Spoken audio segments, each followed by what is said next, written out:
मुसलमानों के नेता नहीं हैं ओवैसी, ऐसा नहीं मानते इमरान। के नहीं बनाए लोगों के सामने, नहीं, वो नहीं हरा सकते। घर में अब साथ में आइए, साथ में नहीं आएंगे, हम लड़ेंगे। मेरे को फराज, मैं बीजेपी और कांग्रेस के पास आऊंगा। बड़ा पॉइंट, आपके नेता ने बोला कि मुसलमान अब दरी नहीं बिछाएगा। आरोप यह है आप पर कि आप बीजेपी को जिताने के लिए फिर यूपी के मैदान में। देखिए, इमरान मसूद साहब के मैं स्टेटमेंट सुनता रहता हूं, मुझसे बहुत ज्यादा मत बुलवाइए। मैं सिर्फ इतना कहना चाहता हूं कि 2024 में हमारे कैरियर पर बैठ करके इमरान मसूद साहब जो हैं वो सांसद बने हैं। लेकिन अमीर जी, मैं ये मानता हूं कांग्रेस बड़ी पार्टी है। मैं भिखारी थोड़ी हूं, हम भिखारी थोड़ी हैं। बड़ी स्टेटमेंट अपने आप में, 170 सीटों से कम पे बात नहीं होगी, इमरान मसूद का बयान। नमस्कार दोस्तों, आज की डिबेट में वारिस पठान और कांग्रेस के प्रवक्ता में बहुत बड़ी डिबेट हो गई, जिसमें बहुत बड़ी ब्रिलियंट डिबेट हो गई, जिसको लेकर के ओवैसी की भी चर्चा हो गई। तो दोस्तों, आप लोग फुल डिबेट देखिए, आप लोगों को बहुत मजा आएगा। और मुसलमानों के नेता नहीं हैं ओवैसी, ऐसा नहीं मानते इमरान मसूद। दूसरा पॉइंट, दूसरा बड़ा पॉइंट, आपके नेता ने बोला कि मुसलमान अब दरी नहीं बिछाएगा। आरोप यह है आप पर कि आप बीजेपी को जिताने के लिए फिर यूपी के मैदान में आ रहे हैं। देखिए अमीश भाई, कल हमारे पार्टी के प्रेसिडेंट बैरिस्टर असदुद्दीन ओवैसी साहब ने बहराइच के मटेरा के अंदर एक बहुत बड़ी जनसभा को संबोधित किया। जब सभा के अंदर उन्होंने स्टेज से खड़े होकर कहा है कि हमारा मंशा इरादा एक ही है कि हमको बीजेपी को हराना है और ये हमको इंश्योर करना है कि बीजेपी वापस सत्ता में नहीं आए। इसलिए हम अलायंस करने के लिए दूसरी पार्टी के साथ तैयार है।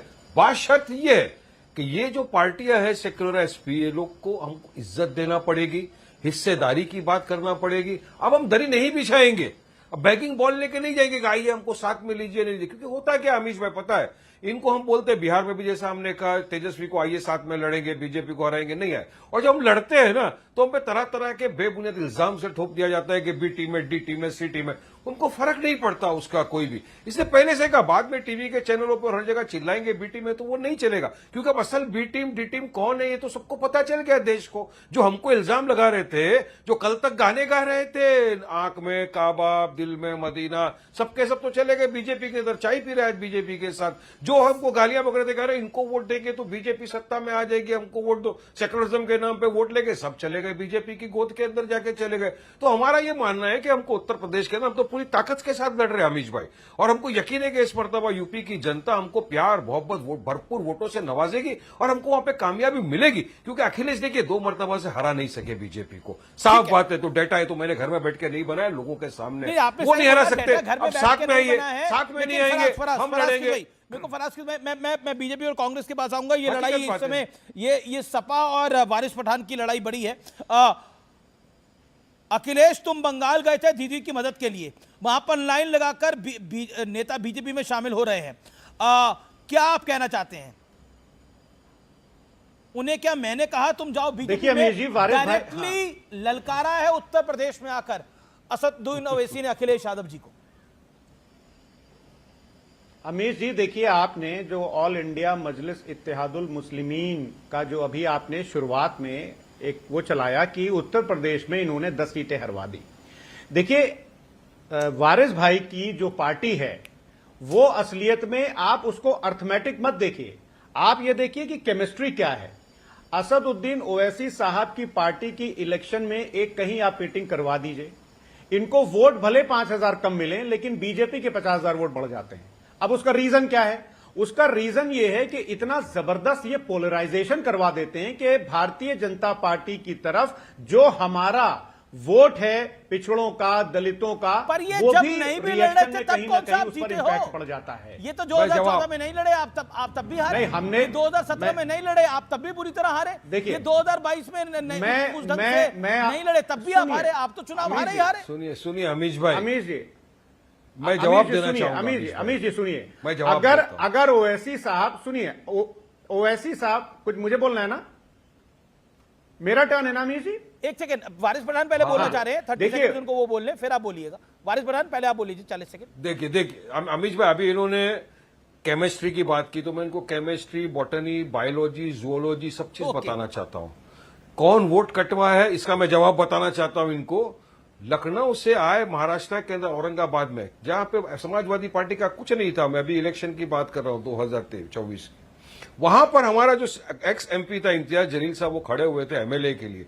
इन्होंने जानबूझ के दानिस्ता वहां पे अपना एक कैंडिडेट को खड़ा कर दिया समाजवादी पार्टी वाले ने। और यकीन मानिए अमीश भाई, कैंडिडेट में दम नहीं, 5,000 वोट लिया, जिसकी वजह से हमारा हार गया और भाजपा जीत गई। इतना ही नहीं, उस वक्त जब ये अलायंस के अंदर थे ना, उद्धव ठाकरे की पार्टी के साथ गले गले मिल मिल के अलायंस में, उद्धव ठाकरे ने महाराष्ट्र के इलेक्शन के बाद पूरी मीडिया को कहा कि महाराष्ट्र में बीजेपी की बी टीम का काम बनके क्या समाजवादी पार्टी ने। असली बीजेपी की बी टीम समाजवादी पार्टी थी।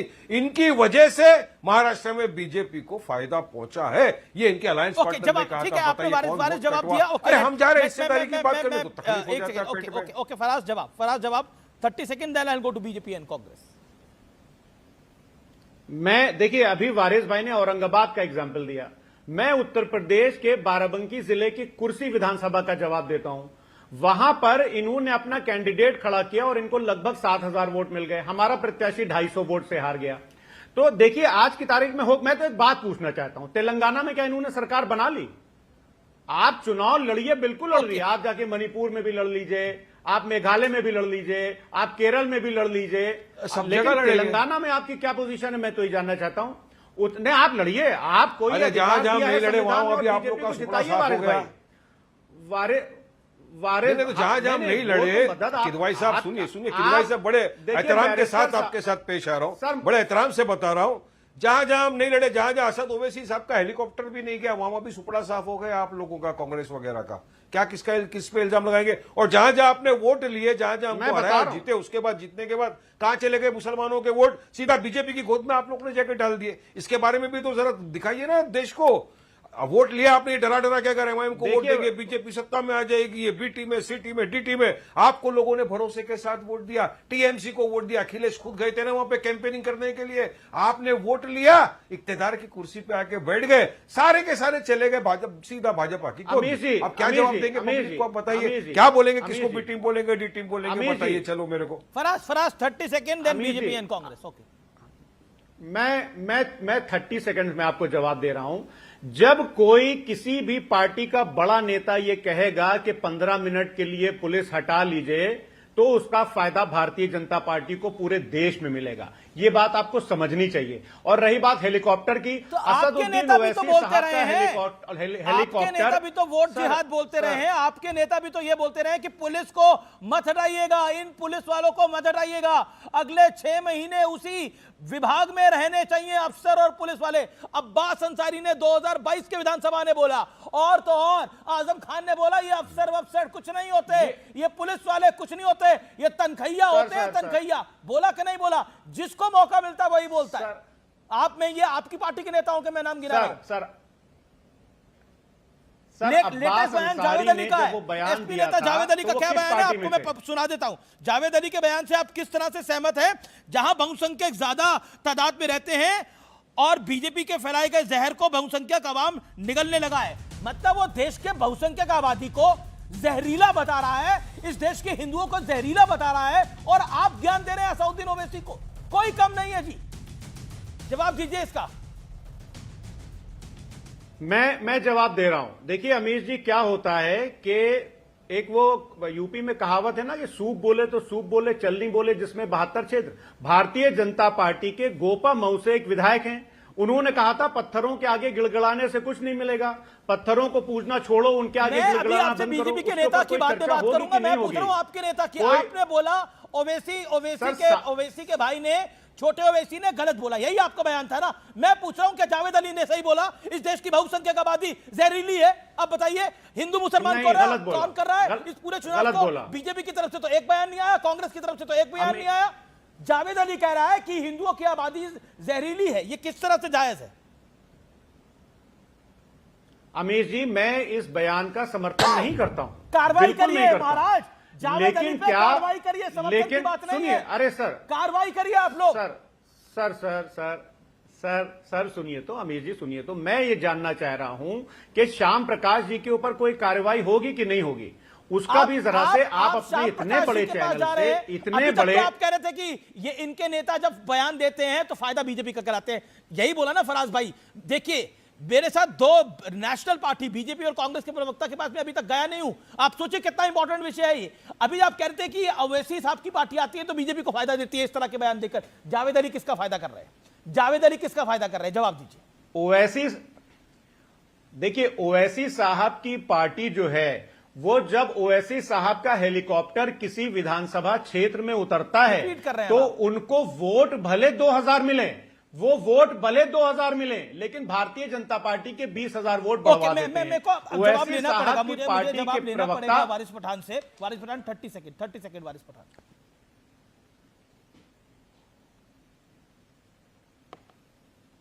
पूरा सुपड़ा के सुपड़ा साफ हो गया, इस बात का भी तो जवाब दो ना पब्लिक को।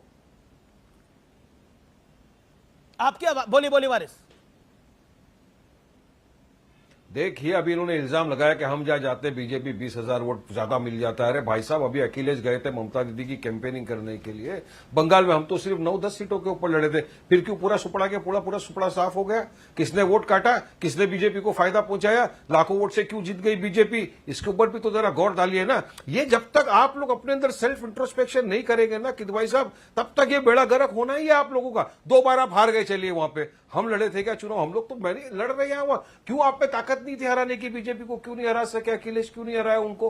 क्योंकि आप अपने अंदर झांकते नहीं। आप ईशान त्यागी का मैं एक्शन लेता हूं। एक सेकंड फेविकोल जमा के बैठ जाओगे, फिर बोलोगे मुसलमानों को वोट दे। काय को देगा? आपको लगता है ओवैसी साहब के लड़ने से ऑपोजिशन हार जाता है बंगाल से लेकर यूपी तक? 40 seconds, a quick comment on this. अमीर जी, सबसे पहली बात तो ये कि देखिए, जो भी ताकतें सांप्रदायिक नहीं है वो हमारा हम उनका स्वागत करते हैं और इंडिया गठबंधन का हिस्सा वो बन सकती हैं, क्योंकि हम सांप्रदायिक ताकतों के खिलाफ लड़ रहे हैं, चाहे वो उत्तर प्रदेश हो, पूरा देश हो। राहुल गांधी जी इन सांप्रदायिक ताकतों को हराने के लिए ऐसी ताकतों को ढूंढ रहे हैं जो सांप्रदायिक नहीं है। अगर सांप्रदायिक ताकत, मेरे बीच में कोई बोल रहा है अमीर जी, एक बार थोड़ा सा समाजवादी पार्टी के वो कह रहे हैं एमआईएम इंडिया गठबंधन का हिस्सा नहीं है, वो कह रहे हैं।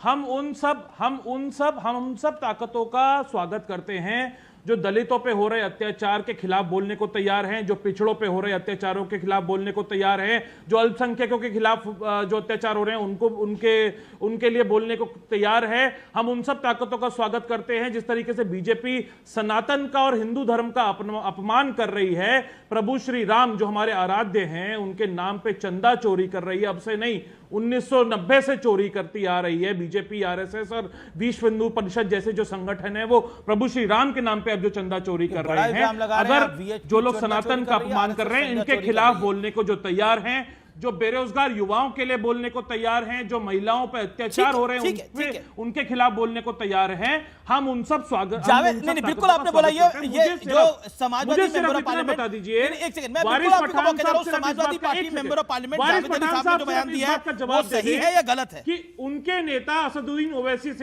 ओवैसी ने ऐसी, मैं एक सवाल पहले वारिस पठान साहब से एक सवाल पूछता हूं, क्या उनके नेता असदुद्दीन ओवैसी ने इन सब मुद्दों पर बोलने की उनमें कुव्वत है, उनमें ताकत है, उनमें हैसियत है? पहली बात तो इसका जवाब दीजिए। वाहिद वही इंसान है पूरे भारत देश के अंदर जो सड़क से लेके संसद एक सेकंड जिस तरह की सांप्रदायिकता वो फैलाते हैं वो भारतीय जनता पार्टी की तरह ही सांप्रदायिक हैं, और सांप्रदायिकता है, लेकिन तेलंगाना में अलायंस कांग्रेस ने करा। ईशान त्यागी जी, ज्ञान आप दे रहे हैं, लेकिन तेलंगाना में अलायंस आपने करा। तेलंगाना में अलायंस आपके साथ है, वो बीजेपी के साथ नहीं है। सरकार उन्होंने आपकी बचाई साल 2010 के अंदर, 2009 में समर्थन आपका था। यूपीए 1, 2 दोनों का हिस्सा था। 2023 में 2000, अरे भाई साहब सुनिए, जवाब सुनिए। आपको अतीत में ही जीना है तो बात अलग है, अगर वर्तमान की बात करनी तो वर्तमान की बात करते हैं। 2023 में इस तरीके से तो भारतीय जनता पार्टी ने पीडीपी के साथ सरकार बनाई। गलत करो ना, पीडीपी के साथ बीजेपी ने सरकार बनाई। मैंने देश के गृह मंत्री से सवाल पूछा, देश के गृह मंत्री तब वो बीजेपी के अध्यक्ष होते थे अमित शाह, मैंने सवाल पूछा और किसी से नहीं, गृह मंत्री से, तत्कालीन बीजेपी अध्यक्ष से सवाल पूछा। गलत करा बीजेपी ने भुगता उसको और करेक्ट करी अपनी मिस्टेक। वही तो कर रहा हूं। ओके, मैं प्रदीप भंडारी का रुक करता हूं। Pradeep Bhandari, I am very sorry, I am coming late to you, but I will make it up. Okay, I am coming late to you. सुनिए ओके, लेकिन ये जावेद अली का जो बयान, मैं आऊंगा आपके पास, जावेद अली का जो बयान, जावेद अली का जो बयान है, जावेद अली का जो बयान है, उसको आप कैसे देखते हैं? देखिए अमीश जी, आज इस देश के करोड़ों हिंदुओं को समाजवादी पार्टी ने जहरीला बुलाया है और ना राहुल गांधी ने इसका खंडन किया है, ना अखिलेश यादव ने इसका खंडन किया है। कुछ समय पहले कांग्रेस पार्टी की जब सरकार थी तो हिंदुओं को आतंकवादी से जोड़ा गया था, कांग्रेस पार्टी का ऑफिशियल स्टैंड था। मतलब तुष्टीकरण के नाम पे ये टोपियां पहन लें और हिंदू समाज को गाली बके, हिंदू समाज को जहरीला कहे और इनमें से कोई भी शीर्ष नेता इसका खंडन नहीं करे, इसका ये मतलब है कि ये पूरी की पूरी पॉलिसी अखिलेश यादव और राहुल गांधी द्वारा डायरेक्टेड है। वरना हर दूसरी चीज पे तो ट्वीट करते हैं। जब अखलाक के साथ इनके हिसाब से नाइंसाफी हुई थी तो ये सब के सब दौड़े चले आए थे। आज करोड़ों हिंदुओं को जब जिस तरीके से जहरीला कहा है, ये कुछ नहीं बोले, इससे स्पष्ट है कि इनकी तुष्टीकरण की राजनीति के अंदर ये हिंदुओं को सिर्फ अपमानित ही नहीं करते, हिंदुओं को कुंठा की भावना से देखते हैं। अब इनकी अलायंस पे बात करता हूं। ये कुछ ही समय पहले का ये असदुद्दीन ओवैसी और रेवंत रेड्डी का फोटो है। एक दूसरे के मुंह में अब सिवैयां खिला रहे हो, साथ में खिला रहे हैं। रेवंत रेड्डी कहते हैं कि असदुद्दीन ओवैसी गरीबों के मसीहा है। अगर कांग्रेस पार्टी को लगता है कि असली बी टीम तो कांग्रेस पार्टी की है और ऐसा नहीं है तो अभी क्यों नहीं जाके तेलंगाना के अंदर अलायंस तोड़ देते? नहीं तोड़ेंगे, क्योंकि ये सब के सब एक दूसरे को मदद करते हैं। तीसरी बात बहुत बड़ी कहने वाला हूं मैं, इनके दोहरे मापदंड देखिए। एक तरफ मुसलमानों की बात करेंगे, अभी तक प्रभु श्री राम के मंदिर के दर्शन करने नहीं गए, पर जब मुसलमानों को टिकट देने की बात आती है तो समाजवादी पार्टी जो पहले 39 टिकट मुसलमानों को देती थी अब 4 दे रही है। कांग्रेस पार्टी जो 31 टिकट दे रही थी इससे 19 आप तो एक भी नहीं देते। आप तो नहीं, प्रदीप भंडारी, यहां मुझे आपको टोकना पड़ेगा फैक्चुअली थोड़ा। आप तो एक भी नहीं देते टिकट, आप तो एक भी मुसलमान को टिकट नहीं देते। अगर देते तो बताइए प्रदीप भंडारी। प्रदीप जी नहीं रखते, अमीश पर जी। ये मुसलमान मुसलमान करते हैं ना अमीश भाई, ये मुसलमान। देखिए इमरान भाई इंडिया अलायंस के सांसद हैं और हम लोग उनकी बहुत रिस्पेक्ट भी करते हैं, लेकिन गठबंधन जो है अमीर जी वो हमेशा बड़े दिल से चलते हैं। इमरान भाई 2012 में इलेक्शन लड़े विधानसभा का, 2014 में लड़े पार्लियामेंट का, 2017 में असेंबली का, 2019 में पार्लियामेंट का और 2024 में भी फिर पार्लियामेंट का। उनको जो जीत मिली वो 2024 में मिली जब कांग्रेस पार्टी का समाजवादी पार्टी के साथ गठबंधन था। हमारे राष्ट्रीय अध्यक्ष आदरणीय अखिलेश यादव जी ने हमेशा से अमीर जी गठबंधन धर्म का जो पालन किया है, जो गठबंधन धर्म निभाया है वो हमेशा बड़े दिल से निभाया है। 2017 में भी हमारा कांग्रेस के साथ गठबंधन था और अभी आप लोग ने बताया कि 100 से ज्यादा सीटें हमने दी। 2019 में बीएसपी के साथ हमारा गठबंधन था तो हमने अपने से ज्यादा बीएसपी को सीटें लड़ने के लिए दी। लेकिन यह देखना पड़ेगा कि जैसा आदरणीय अखिलेश यादव जी ने कहा था अमीर जी कि कौन सी सीट पर कहां पर कौन जीत सकता है। जरूरी यह नहीं है कि समाजवादी पार्टी कितनी सीटों पर लड़ेगी या कांग्रेस पार्टी कितनी सीटों पर लड़ेगी।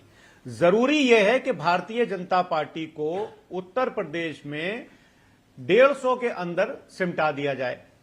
अब उसके लिए सीटों का क्या आंकड़ा होगा, क्या नहीं होगा, यह तो देखने वाली बात है। कांग्रेस हमारा पुराना अलाई है, मानते हैं हम लोग साथ में मिलकर के। मैं आपके इतने बड़े शो के माध्यम से ये बताना चाहता हूं कि हमारे राष्ट्रीय अध्यक्ष आदरणीय अखिलेश यादव जी, अमीश जी पहले ही कह चुके हैं कि हम कांग्रेस के साथ मिलकर के इलेक्शन लड़े थे, क्योंकि जब कांग्रेस हमारे साथ नहीं थी 2022 में तो उनको 2 सीटें मिली थी। उसके बाद में जब 2024 में पार्लियामेंट में हमारे साथ आए तो उनके सांसद 6 हो गए। सोचिए 2 विधायक की पार्टी को 6 सांसदों की पार्टी बनने का मौका मिला उत्तर प्रदेश से। रही बात बड़ी पार्टी की और छोटी पार्टी की, जैसा कि इमरान मसूद साहब ने आप बताया, देखिए कोई भी पार्टी बड़ी या छोटी तब होती है जब जनता उसको कितने वोट दे रही है, इस चीज पर डिपेंड करता है। उत्तर प्रदेश में यू करेक्टली पॉइंटेड आउट कि समाजवादी पार्टी भारतीय जनता पार्टी से भी ज्यादा बड़ी पार्टी है, क्योंकि 2024 में भारतीय जनता पार्टी से ज्यादा समाजवादी देश में कांग्रेस पार्टी बड़ी है और कांग्रेस पार्टी बड़ी है तो कांग्रेस पार्टी की बात को आपको मानना पड़ेगा। 170 उन्होंने नंबर दिया, 172 सीटों का हमारे इंटरव्यू के अंदर ही नंबर दिया है, तो अपने आप में ये बड़ा नंबर है। 172 के 150 सीटें आपको देनी पड़ेंगी, यानी कुल मिलाकर अगर नहीं हो, अगर आप सीटें नहीं देंगे तो अलायंस फिर कैसे हो पाएगा। वो 50-60 सीटें लेकर तो भिखारी थोड़ी है, 50-60 सीटें 70 सीटें लेकर चुनाव लड़ेंगे। ही सेड इन दिस, मैं भिखारी थोड़ी हूं, हम भिखारी थोड़ी हैं। हाँ, नहीं, देखिए इमरान मसूद साहब के मैं स्टेटमेंट सुनता रहता हूं, मुझसे बहुत ज्यादा मत बुलवाइए। मैं सिर्फ इतना कहना चाहता हूं कि 2024 में हमारे कैरियर पर बैठ करके इमरान मसूद साहब जो हैं वो सांसद बने हैं। लेकिन अमीर जी, मैं ये मानता हूं कांग्रेस बड़ी पार्टी है, गुजरात में भी बड़ी पार्टी है कांग्रेस, मैं मानता हूं कि मध्य प्रदेश में भी कांग्रेस बड़ी पार्टी है, मैं मानता हूं कि हरियाणा में भी बड़ी पार्टी है, दिल्ली में भी कांग्रेस बड़ी पार्टी थी। तो इसमें कोई दो राय नहीं है कि इन सब स्टेट्स में कांग्रेस बड़ी पार्टी है। राहुल गांधी जी का अगर आप स्टेटमेंट खुद देखिए, तो उन्होंने ये बोला है मैं कि वापस हमको जो आता हूं स्टेटमेंट गठबंधन में, मेरे साथ वारिस वो पठान भी है। मैं वापस आता हूं स्टेटमेंट में। वारिस पठान है। वारिस पठान मुसलमानों के नेता नहीं है ओवैसी, ऐसा नहीं मानते इमरान मसूद। दूसरा बड़ा पॉइंट, आपके नेता ने बोला कि मुसलमान अब दरी नहीं बिछाएगा। आरोप यह है आप पर कि आप बीजेपी को जिताने के लिए फिर यूपी के मैदान में आ रहे हैं। देखिए अमीश भाई, कल हमारे पार्टी के प्रेसिडेंट बैरिस्टर असदुद्दीन ओवैसी साहब ने बहराइच के मटेरा के अंदर एक बहुत बड़ी जनसभा को संबोधित किया। जब सभा के अंदर उन्होंने स्टेज से खड़े होकर कहा है कि हमारा मंशा इरादा एक ही है कि हमको बीजेपी को हराना है और ये हमको इंश्योर करना है कि बीजेपी वापस सत्ता में नहीं है, इसलिए हम अलायंस करने के लिए दूसरी पार्टी के साथ तैयार है। दोस्तों, आप लोगों का डिबेट कैसा लगा, अपना राय जरूर बताना। आज डिबेट में सीटों को लेकर के बहुत बड़ी चर्चा हो गई कि यूपी में ओवैसी अगर आएंगे लड़ने के लिए तो बीजेपी के साथ आएंगे, लेकिन उनकी कुछ डिमांड है बीजेपी से कि अगर बीजेपी के साथ वो लड़ेंगे यूपी में तो उनका कुछ डिमांड है कि उनकी कुछ इच्छा है, और उन्होंने बताया कि मेरी इच्छा अगर पूरी नहीं हुई तो मैं बीजेपी को हरवा दूंगा, ऐसा मेरा कहना है। वारिस पठान ने कहा कि हमारे नेता ओवैसी जहाँ से खड़े होते हैं वहां से हम जीत जाते हैं, अगर इस बार यूपी में ओवैसी आए तो बीजेपी पक्का जीत जाएगी, लेकिन हमारी कुछ डिमांड है, हमारी डिमांड पूरी होगी तभी हम बीजेपी के साथ खड़े होंगे यूपी में, और बीजेपी ने हमारी डिमांड पूरी नहीं की तो बीजेपी पक्का हार जाएगी, ऐसा कहना है वारिस पठान का। और अमित देवगन ने बताया कि मुसलमानों के नेता नहीं है ओवैसी, ऐसा इमरान ने बताया। और ओवैसी के नेता ने कहा कि आप दरी बिछा करके नमाज नहीं पढ़ सकते, और बीजेपी के नेताओं को जिताने के लिए ओवैसी फिर से यूपी में आ रहे हैं। वारिस पठान ने कहा कि बीजेपी को हराने के लिए हम एकदम से तैयार है, लेकिन उसके लिए हमें दूसरे पार्टी में जाना होगा, लेकिन इसमें बीजेपी से कुछ डिमांड है वारिस पठान की, अगर उनकी डिमांड पूरी होती है तो बीजेपी से लड़ेंगे वरना दूसरे पार्टी से लड़ेंगे। और बीजेपी उनको इज्जत देती है, हिस्सेदारी देती है और उनकी हर बातें मानती है और उनकी इच्छा पूरी करती है तो वो बीजेपी से लड़ सकती है। और वारिस पठान ने कहा कि अब हम दरी बिछा करके नमाज नहीं पढ़ेंगे, हम अपनी मर्जी से नमाज पढ़ेंगे, हमारा मन जहाँ कहेगा वहाँ पढ़ेंगे और जैसे कहना है वैसा पढ़ेंगे, हम अब किसी की बात नहीं मानने वाले हैं। अगर ये आप लोगों को मंजूर है तो हम बीजेपी से लड़ना स्वीकार करते हैं। तो दोस्तों, ऐसे तीखे तीखे भिड़न डिबेट देखने के लिए सब्सक्राइब कीजिए हमारे चैनल को।